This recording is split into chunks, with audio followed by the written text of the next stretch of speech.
The Belgian-Luxembourg Chamber of Commerce has been around since 1890. Is this important? Well, yes and no. We have been quite successful in helping many Belgian and Luxembourg companies to come to the UK, not only during the membership of the EU, but also many, many years before the accession of the UK to the EU was a fact. And of course, now with Brexit, our relevance is only becoming more important. Today, I really would like to first start by telling you what the goal is of this presentation. I want to tell you who we are, because very often people don't really understand what exactly or who exactly we are, but also what exactly we do, and how, very important, how we can help you, especially with Brexit in this case, and how we save you time and money. The way I will present this to you is by giving you a very practical case in which basically every potential problem that companies can come across because of Brexit, how we as a chamber can help you here to make this, as I said, an opportunity. And today is also about hope. I mean, Brexit is indeed not maybe the best decision ever made, but let's not forget that the UK remains a very, very important economic partner for Flanders, and therefore you should really consider to continue to do trade here, or as we see many companies continue to look at the UK at their potential next market. So in terms of what has happened in the last 4 years, we really do not see a reduction in the number of companies who want to do business here. So despite Brexit, yes, please keep coming to the UK because it's well worth it. So who are we? Well, first of all, we are a private organization. Just like most of you, we are a company. The big difference, however, with you is probably that in our case, we're not for profit. So we really try to cover our costs, but we're not going to charge more than we should, and we don't need to make a profit. Just like you, we're also independent, which is good news because that means that we can make decisions very quickly and we can decide how and what we do to help you as a company in the UK. We don't have to ask anybody. We don't depend on politics. We just do what's the best for business. And of course, in that instance, for yourself as a company.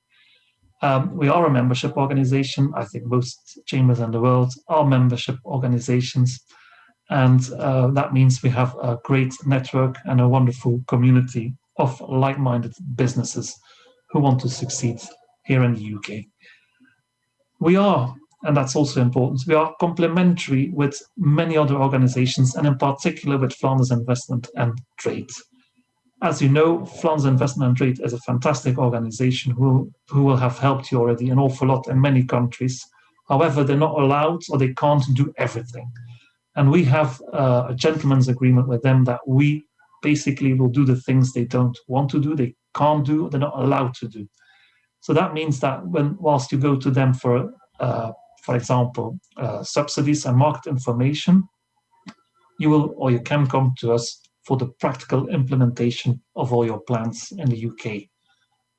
Also important is that we are accredited. We belong to the Belgian and the Luxembourg Federation of Chambers of Commerce. What does that mean? That means that every 3 years, these federations come and check us and make sure that we are the organization which we say we are. So you can be ensured that you're in good hands. Our main aim is to help Belgian and Luxembourg companies who are investing, who are exporting, who are setting up shop in the UK. And maybe last but not least, we are not based in Belgium, we are based in the UK. We have 2 offices, one is in London and one is in the north of England. So again, we have a very good feeling with the market. We have a local network as well of people who we know and who we can trust and who we therefore can recommend to you if and when necessary. So how do we work? What are our 3 pillars, as I call them, of functioning? The first one is practical business services. As I said, FIT cannot do everything, is not allowed to do everything. And once you have decided to come to the UK market based on the information you received from FIT and maybe based on some subsidies you can receive from them, about which a bit more later, So once you've decided to come, obviously you will need to do certain things. Now, on this slide, you will see that we do an awful lot of things. And to be honest, not everything we do is on the slide. To give you an example, we can set up a company for you. We can get you VAT number, EORI numbers, all very relevant since Brexit. We have legal services. We can get visa for your staff if they want to work in the UK. We can help with accounting, with taxes. We can offer you a postal address in the UK. We can offer you a registered address in the UK. We do payroll, salary administration for UK staff, which you might employ. And all these services did exist already well before Brexit. So we haven't invented them because of Brexit, but they are there because many companies, despite being in the EU, still needed many of these services. To give you an example, visa, you might think, well, nobody needed a visa until now. Well, yes, some companies needed to get a visa for their staff if these people didn't come from the EU. The last case pre-Brexit was where basically a Belgian company had an Australian. They wanted to work for them in the UK. This person didn't have an EU passport, and hence we need to get a visa. So all these services we've been offering for many, many years. But again, because of Brexit, some of them now become very relevant for companies who before did not need us for any of these at all. So practical business services is our first pillar. Our second pillar is events, events and network. Like every self-respecting chamber, we organize plenty of events. COVID made that a little bit more difficult, but if I'm totally honest, I don't think we had many fewer events compared to the year before. Obviously, like everybody else, we organized webinars, and not only about Brexit, but we also organized trade fairs. This, for example, the FIT Exportbeurs is a trade fair, albeit a virtual one. Corporate events we are not organizing at the moment because, well, people are simply not allowed out. And then trade missions, obviously, again, last year that was pretty limited, but in September, and that's some good news. Normally, we will have a princely mission by Her Royal Highness Princess Astrid coming to the UK. The third pillar we work on is our London clubhouse facilities. So we have 4 locations in London where members of the BRCC can come and co-work in our co-working space, where they can have meetings. These might be meetings with local staff, if you employ UK staff, or these might be meetings with UK clients. So Flemish companies who are regularly in London absolutely adore these facilities because they're very handy and they give you a pied-à-terre in the UK. And if you go for this option, it can also be your UK address. It also includes, furthermore, gym facilities, believe it or not.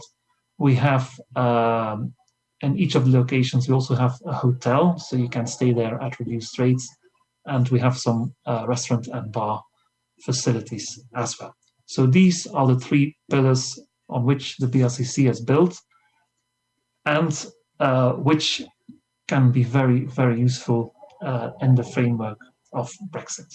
Brexit. Well, I think we're all clear that we have heard the word Brexit a few too many times.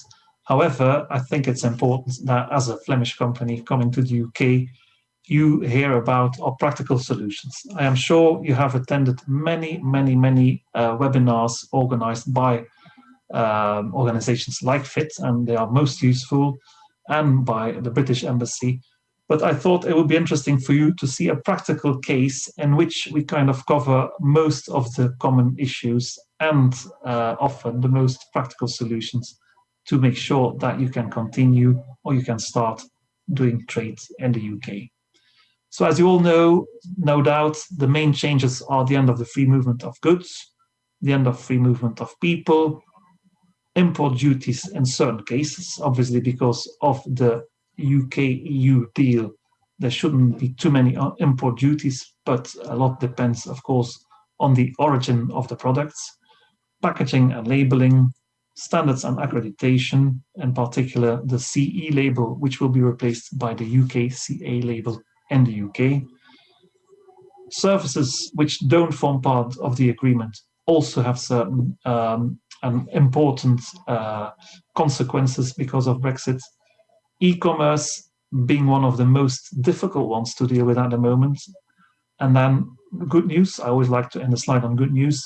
Subsidies, as I mentioned, fit, but also the other regions in Belgium, if your company is not from Flanders, will offer subsidies to companies from their region who want to set up a representation office in the UK. And for that reason, the BLCC is probably your best partner on this side of the channel.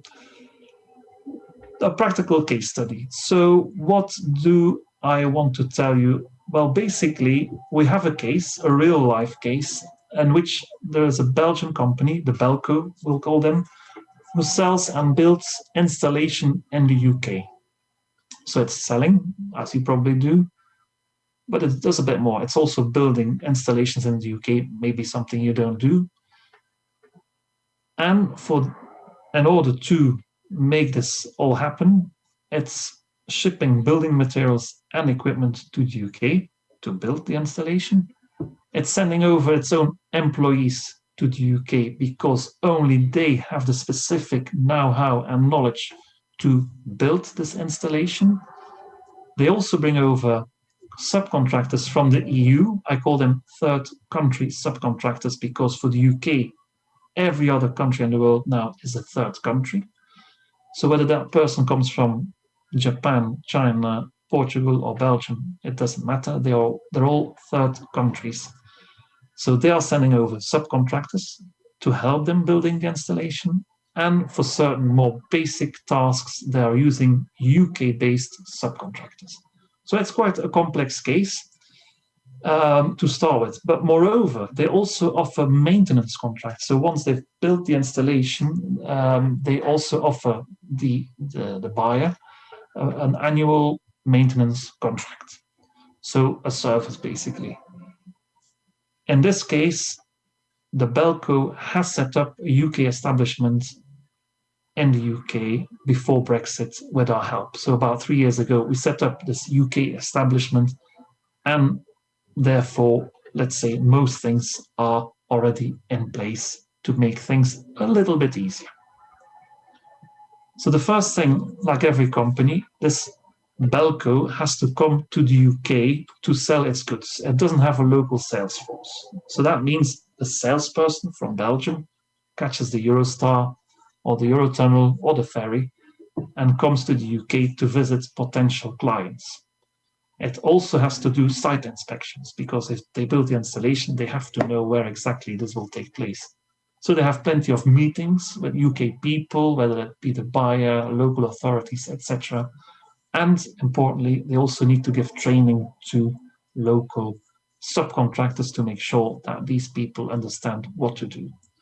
So until the 31st of December last year, this was very easy. All he had to do was come over, organize his meetings, end of story. Since the 1st of January, however, this salesperson is becoming what we call a business visitor. And he will have to check if he needs a visa. Now, the good news here is that because he's from the EU, he's from Belgium, he will not need a visa as long as, of course, he's not staying for longer than 6 months. It's an important point, which in this case never happens. He will be checked at the border. We are getting more and more stories from people being checked at the border and asked quite detailed questions. So in order to kind of help that person to come through the border easier, I'm saying not easily, but easier, ideally he or she has a letter from the client, which he can show at the border. Of course, the client in this case is actually the subsidiary of the Belgian company. So in a certain way, it's an easy one. You can write a letter to yourself, so to say, inviting an employee from the UK company to visit the UK limited company. But of course, you can also ask your end clients, so the people who wants the installation, to invite you over to make and have discussions. But it's definitely something we highly recommend that you do. Other important point is that as from October, the salesperson, when he comes over to the UK, will not be able to use his ID card any longer. He will need an international passport. And as you probably know, not everybody has an international passport if they don't, especially if they don't travel outside the EU. But in short, this is not too difficult, and I don't think that would stop anybody from coming over. The second point then is the goods. So this company has building materials, which it wants to bring over to build the installation, but it also needs equipment. You need a certain amount of equipment, a crane, etc., which it brings over from Belgium to the UK. Until now, the 31st of December, that was never a problem. You just put it in a truck, put it on the boat, and off you went. Nowadays, as the UK is a third country, things have become a bit more difficult. So your building materials will have to be exported. So the Belco, in this case, will be the exporter. Nothing too difficult, just more red tape, just more work, just more paperwork, etc. But as long as the company, the Belco, has a Belgian EORI number, it knows that it has to submit an export declaration via the PLDA system of the Belgian customs, preferably with a custom agent. As long as they know that, they can actually export the goods. There is no VAT involved. And they sell it to the importer in the UK. In this particular case, the UK subsidiary, which is 100% owned by the Belco. Again, there are no particular problems, but again, more time, more work, more papers, more filling out, more bureaucracy, more red tape. The UK subsidiary obviously has a UK VAT number and EORI number. We organized all these things over a year ago for them. And all they have to do is find a UK customs agent. Usually you find these people through your transport company. But if you do the transport yourself, you will have to find a specific person. And again, we can help you here. So the UK Limited imports these building materials. So far, so good. Now, important question you have to ask yourself is, of course, where do these materials originally come from? Are they all from the EU, from Belgium or EU countries? Or are there certain elements, certain parts, which, for example, come from China? I'll give you an example. Let's say there's a boiler. This boiler has been made in China. So this boiler is obviously not from EU origin. It's from Chinese origin. It has been exported from China to the EU. In the EU, or in Belgium in this case, this boiler has been imported. However, when you re-export it to the UK, which is happening in this example, the UK might impose import duties. So it is very important that you take this into account when you set your pricing. And it's very important that this is all mentioned on the paperwork when you export. Now, it's not because something does not come from the EU and the origin is outside the UK and the EU that there will be an import duty. So it's something you need to check. Certain goods, many goods, don't have import duties at all, neither for the EU nor for the UK, but certain goods do, and therefore you need to check on the website of the government, which is on the slide.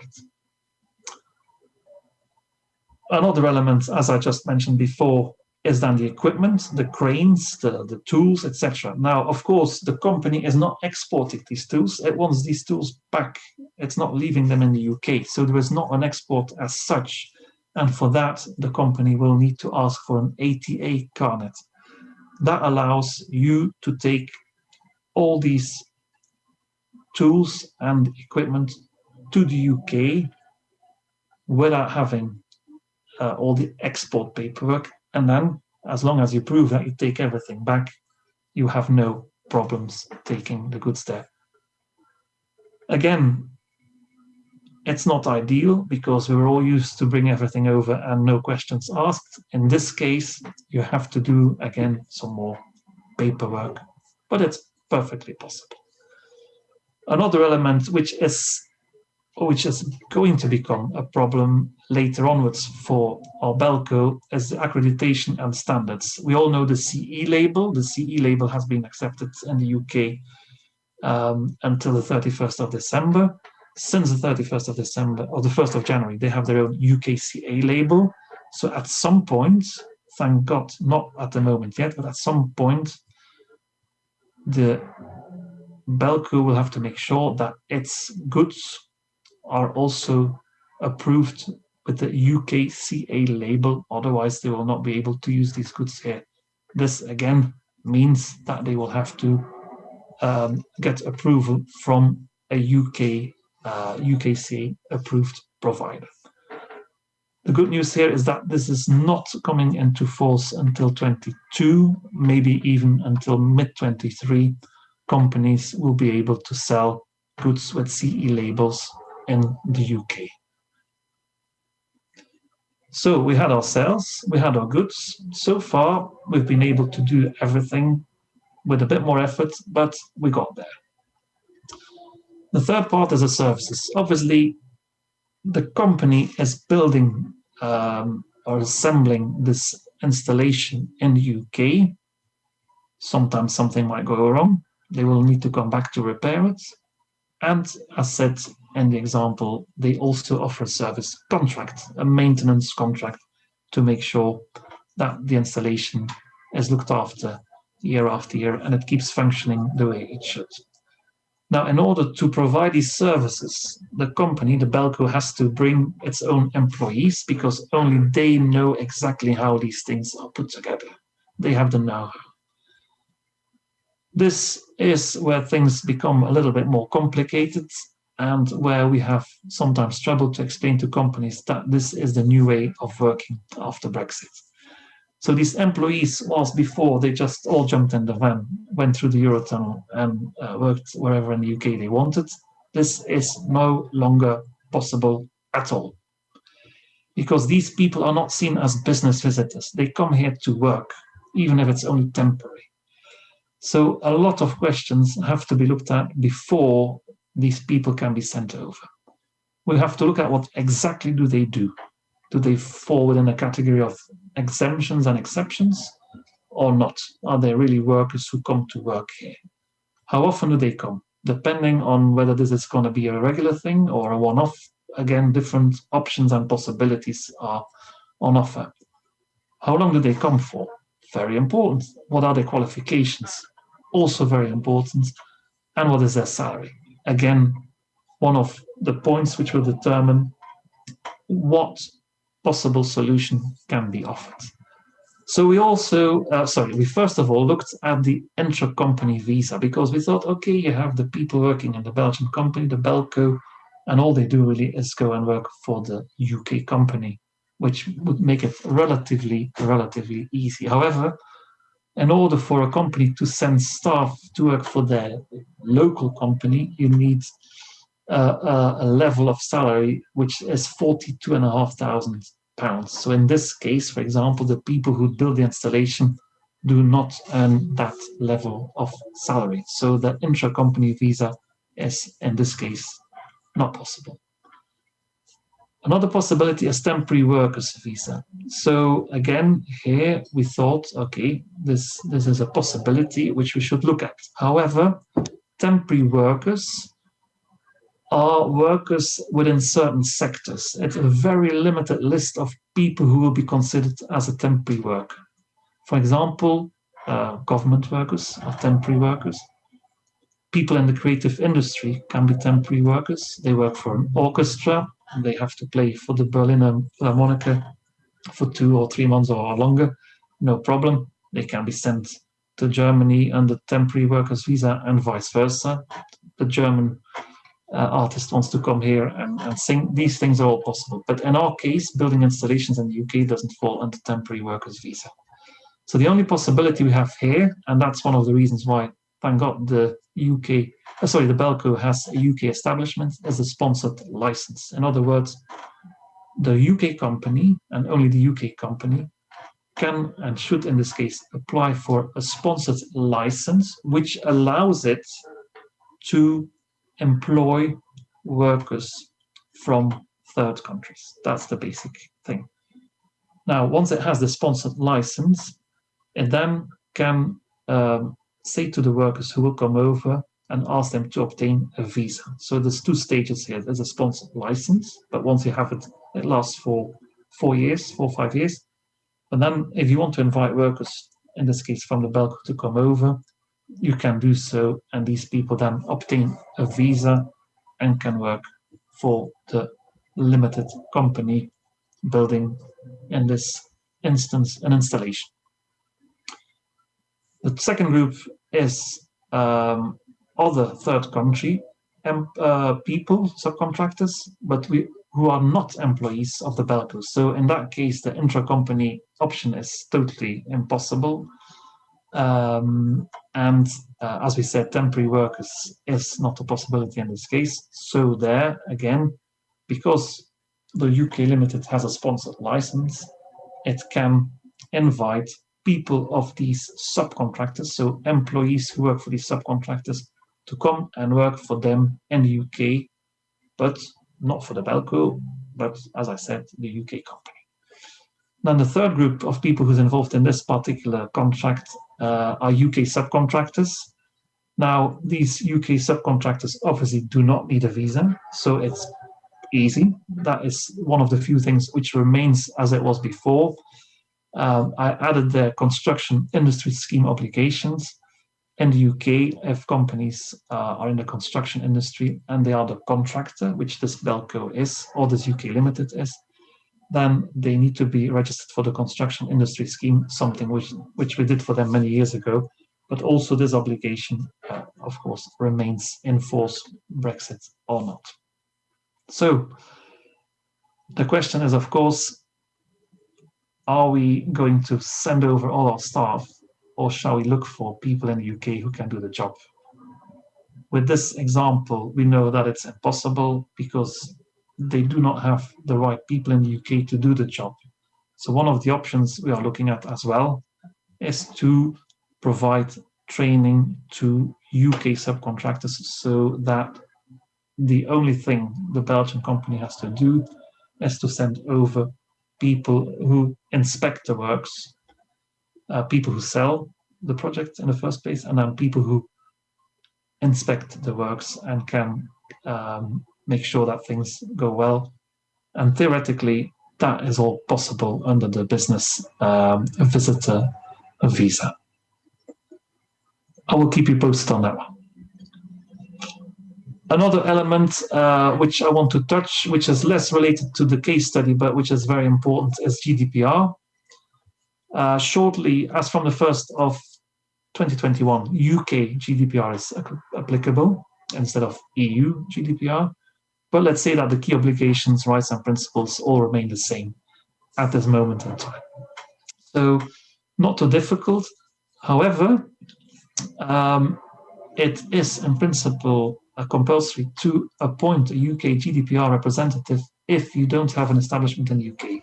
In our example of the Belco doing installations in the UK, this is not an issue for the simple reason that they have a UK establishment. But other companies who don't should really carefully look into this. And the advice at the moment is that there might be another deal with the UK to deal with this, where basically the EU and the UK give each other adequacy. So that means that they kind of consider that the UK and its rules and the EU and its rules are sufficient to cover both GDPRs, but we have to wait and see. Again, we can help you here if you have more questions and put you in touch with our team who can deal with the GDPR representative in the UK. Another short point I wanted to cover is e-commerce. As I said in my introduction, e-commerce is really suffering at the moment because the changes affecting this industry and affecting its normal model of doing business are actually quite enormous. We're all used to order our goods and they arrive and we pay for them online, they arrive and no more questions asked, end of story. as you might have already experienced yourself, things have changed.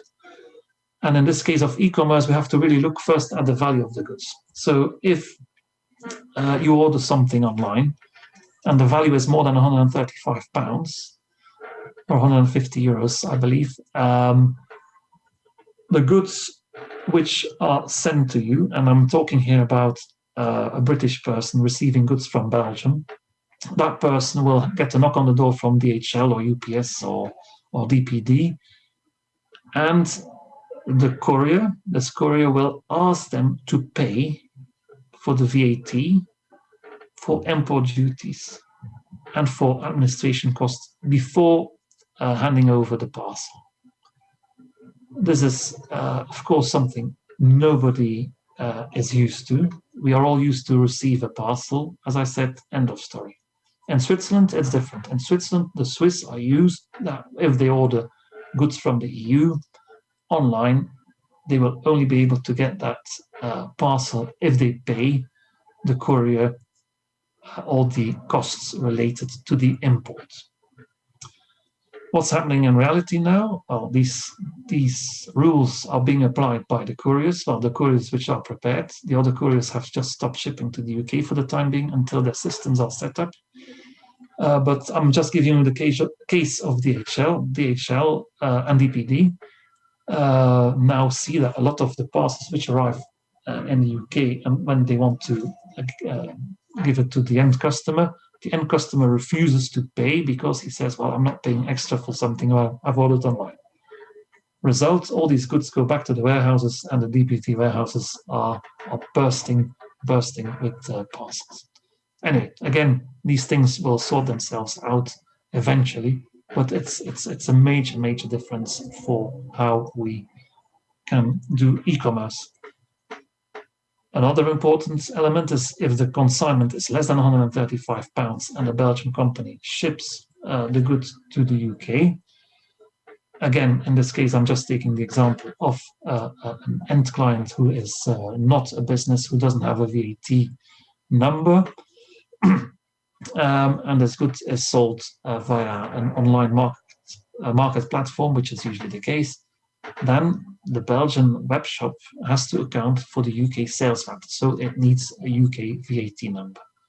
Now, how this all works on a web shop, that is a very different matter, and I've also been told that a lot of web shops can't adapt yet the design of their web shop because the whole system of web designing web shops is not used to have, for example, a difference between the consignment value.